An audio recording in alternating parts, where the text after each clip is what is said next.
بسم اللہ الرحمن الرحیم۔ ہارون رشید کا ایک بیٹا تھا جس کی عمر تقریباً 16 سال کی تھی۔ وہ بہت کثرت سے ظاہروں اور بزرگوں کی مجلس میں رہا کرتا تھا۔ اکثر وہ قبرستان چلا جاتا، وہاں جا کر وہ کہتا کہ تم لوگ ہم سے پہلے دنیا میں تھے، دنیا کے لوگ دنیا کے مالک تھے، لیکن اس دنیا نے تمہیں نجات واحد دی، قبروں میں پہنچائے گئے۔ کاش مجھے کسی طرح خبر ہوتی کہ تم پر کیا گزری اور تم سے کیا سوال جواب ہوا۔ کثرت سے یہ اشعار پڑھتا تھا: مجھے جنازے ہر دن ڈراتے ہیں اور مرنے والوں پر رونے والوں کی آواز مجھے غمگین رکھتی ہے۔ ایک دن اپنے باپ بادشاہ کی مجلس میں آیا، اس کے پاس ام المومنین سب جمع تھے۔ لڑکے کے بدن پر ایک کپڑا معمولی، سر پر ایک لنگی بندھی ہوئی تھی۔ اراکین سلطنت آپس میں کہنے لگے، اس پاگل لڑکی کی حرکت نے ام المومنین کو دوسرے بادشاہوں کی نگاہ میں ذلیل کر رکھا ہے۔ ام المومنین کی تنبیہ کری تو شاید اپنی اس حالت سے باز آ جائے۔ ام المومنین نے یہ بات سن کر اس سے کہا، بیٹا تو نے مجھے لوگوں کے نگاہوں میں ذلیل کر رکھا ہے۔ اس نے یہ بات سن کر تو کوئی جواب نہیں دیا، لیکن ایک پرندہ وہاں بیٹھا تھا، اس نے کہا، اس نے اس کو ذات کا واسطہ جس نے تجھے پیدا کیا، میرے ہاتھ پر آ کر بیٹھ جا۔ وہ پرندہ اس کے ہاتھ پر آ کر بیٹھ گیا، پھر کہنے لگا، اب اپنی جگہ پر اڑ کر اپنی جگہ چلا گیا۔ اس کے بعد اس نے عرض کیا، ابا جان، میں آپ جو دنیا سے محبت رکھتے ہیں، میں نے اس محبت سے رسوا کر رکھا ہے۔ میں نے ارادہ کیا ہے کہ آپ سے جدائی اختیار کر لوں۔ یہ کہہ کر وہاں سے چل دیا۔ ایک قرآن شریف صرف اپنے ساتھ لیا۔ وہاں ماں نے ایک بہت قیمتی انگوٹھی بھی دی تھی۔ اختیار کے وقت اس کو فروخت کر کے کام میں لے آنا۔ وہ یہاں سے چل کر بصری پہنچ گئے اور مزدوروں میں کام کرنے لگے۔ ہفتہ میں صرف ایک دن شنبہ میں مزدوری کرتا تھا۔ 8 دن تک یہ وہی مزدوری کے پیسے خرچ کرتا تھا۔ 8ویں دن پھر شنبہ کو مزدوری کر لیتا۔ ایک دن ایک درہم اور ایک دانہ، یعنی درہم کا چھٹا حصہ مزدوری کر لیتا، اس سے زیادہ نہ کم نہ لیتا۔ ایک دن معمار کی تلاش میں ایک حسری بصری رحمۃ اللہ، ایک دیوار گر گئی تھی، اس کی تعمیر بنوانے کے لیے معمار کی تلاش میں نکلے۔ کسی نے بتایا ہوگا کہ وہ شخص بھی تعمیر کا کام کرتا ہے۔ میں نے دیکھا کہ نہایت خوبصورت لڑکا بیٹھا ہے، ایک زنبل پاس میں رکھا ہوا ہے، قرآن شریف دیکھ کر پڑھ رہا ہے۔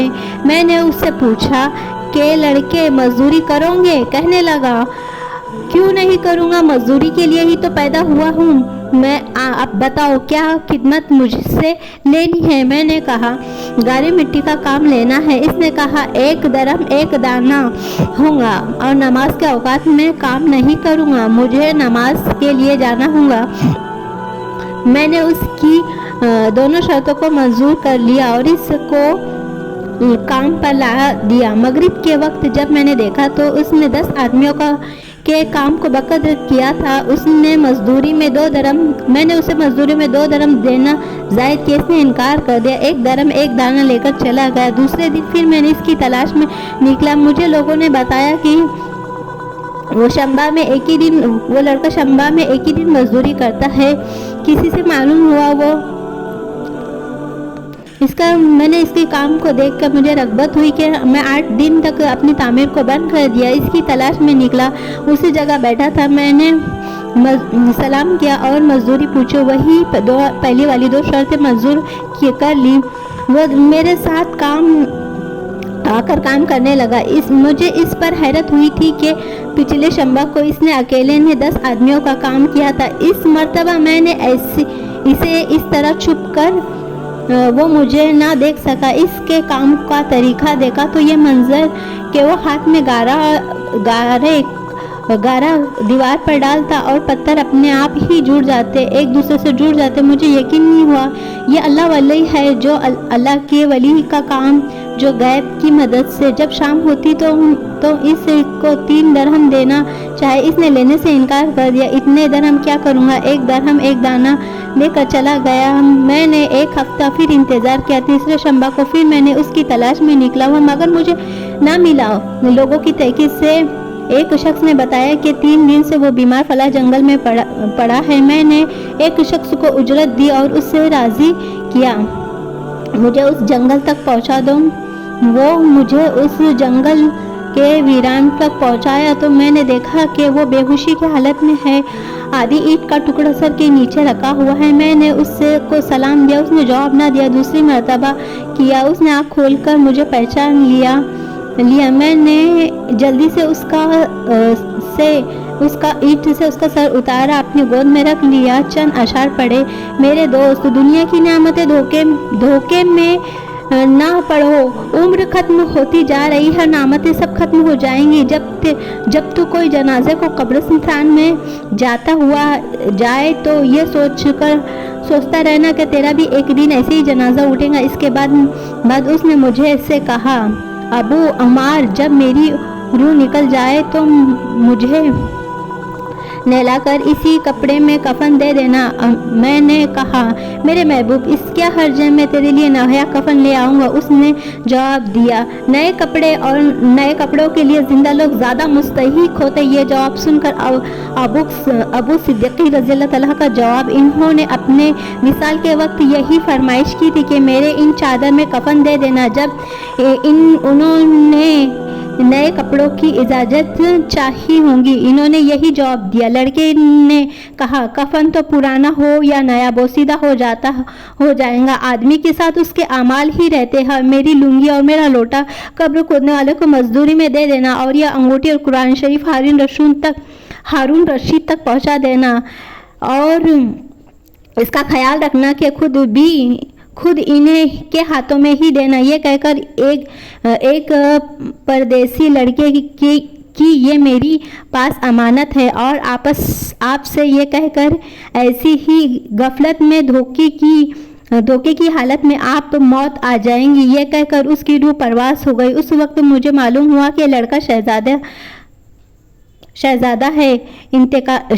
था। इसका इंतकाल के बाद ये वसीयत के मुआफिक इसको दफन कर दिया और दोनों चीज़ें गोरखान को दे दिया, और कुरान शरीफ और अंगूठी पहुँचाने कसरा शाही के करीब पहुँचा तो बादशाह की सवारी निकल रही थी। एक ऊंची जगह खड़े होकर अव्वल एक बहुत बड़ा लश्कर निकला, तकरीबन 1100 घोड़े थे। इसके बाद दीगर लश्कर निकले, हर लश्कर में 10,000 तकरीबन हज सवारियाँ थी। 10वें खुद उम्मुल मोमिनीन भी थे। मैंने ज़ोर से आवाज़ कही, उम्मुल मोमिनीन, आपके हुजूर अक़दस सल्लल्लाहु अलैहि वसल्लम की कुर्बत के रिश्तेदारों का वास्ता वक्फा कर लीजिए। मेरी आवाज़ सुनकर इन्होंने मुझे देखा तो मैंने जल्दी से आगे बढ़कर कहा, पास ही एक पड़ोसी लड़के की अमानत है जो मुझे ये वसीयत की थी, दोनों चीज़ें आप तक पहुंचा दे। बादशाह ने इनको दोनों को देखकर पहचान लिया। थोड़ी देर सर झुकाकर आंखों से आंसू जारी हो गए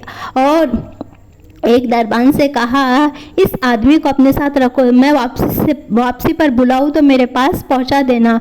जब वो बाहर से वापसी पर मकान पहुंचे तो महल के पर्दे गिराने का दरबान से फरमाया। उस शख्स को बुलाकर अगर वो उम्मुल मोमिनीन का गम ताज़ा करे तो दरबान के पास आया और कहने लगा कि उम्मुल मोमिनीन ने बुलाया है, इसका ख्याल रखना कि अमीर पर सदमे का बहुत असर है। अगर 10 बातें करना चाहो तो 5 पर ही इख्तियार कर लेना। यह कहकर वो मुझे उम्मुल के पास ले गए। उस वक्त मेरे अमीर बिल्कुल तन्हा बैठे थे कि मुझे से फरमाया, मेरा करीब आ जाओ। मैं करीब जाकर बैठ गया। कहने लगे, तूने इसके बेटे को जानता है?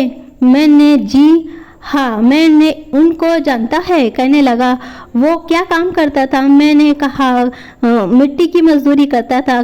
कहने लगा, तुमने भी मजदूरी पर कोई काम कराया था? कहा, कहने लगा, तुम्हें इसका ख्याल ना आया कि हुजूर अकबर सल्लल्लाहु अलैहि वसल्लम की कुर्बत से थे। ये हुजूर अकबर सल्लल्लाहु अलैहि वसल्लम के चाचा अब्बास रज़ियल्लाहु ताला अन्हा की औलाद में है। उम्मुल मोमिनीन ने पहले अल्लाह जल्ल शाना से माजरत चाहे, उसके बाद आपसे आजियत से मुझे उस वक्त का इल्म ना था ये कौन है। मुझे उसके इंतकाल के वक्त इसका हाल मालूम हुआ। कहने लगे कि तुमने अपने हाथों से उसको गुस्ल दिया था। मैंने कहा कि जी हाँ। अपने हाथ लाओ, मेरे हाथ लाकर अपने सीने पर रखो और चंद अशार पे, जिसका तर्जुमा यह है कि ऐ मुसाफिर, जो मेरे दिल को पिघला रहा है, मेरी आंखों